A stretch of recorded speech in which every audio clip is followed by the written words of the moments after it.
સાથે તમે સંપર્ક કરવા ઈચ્છો છો એ હમણાં આયા તારના કોને ફોન કરો હો? લે મારા ભાઈબંધને ફોન કરું, હવાનો એનો મોબાઈલ સ્વિચ ઓફ આવે. હા સ્વિચ ઓફ આવે તો હું કામ કરો, કાલ કરજો શાંતિથી. આજે એનો ફોન નહીં ઉપાડે ને એટલી ઘડી લગાઈ કરીશ. શું લેવા કોકને રાત્રે હેરાન કરો છો? એને મને હેરાન કરી દીધો. કાલે પૈસા આલું એમ કરીને લઈ ગયો ને 1 મહિનેથી ફોન નહીં ઉપાડતો. તમે એ જ દામ ના હો. હમણાં મેં માગ્યા હોત ને તો ના આપોત. મેં એલા ભાઈબંધીમાં આલ્યા હતા, મને શી ખબર આવ્યો ગોળ ગોળ ફેરવશે. હવે મને પૂછ્યા વગર તમારે કોઈને દોડાએ થવાનું નહીં, પૈસા આલવાનું ને હવે મને કહેવાનું. અને કેટલા પૈસા આપ્યા હતા તમે એને? 15,000 રૂપિયા લઈ ગયો. કેટલા આપ્યા તમે? 15,000 રૂપિયા? 500 નહીં. અને એને માગે ને તમે તરત આપી દીધા એમ?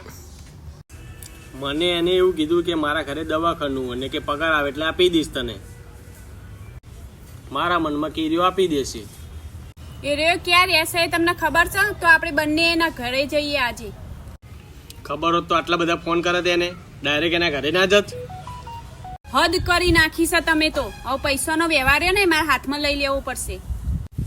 પૈસાનો વ્યવહાર તું લઈ લે ને ઘરના બધા વ્યવહાર તું જ કરજા. હવે પૈસા આપીને બેહાન પાછી હોશિયારી કરો હો. એના ઘરે ભલે દવાખાનું આવ્યું કે ન આવ્યું, પણ આપણા ઘરે આ દવાખાનું જરૂર આવી જશે.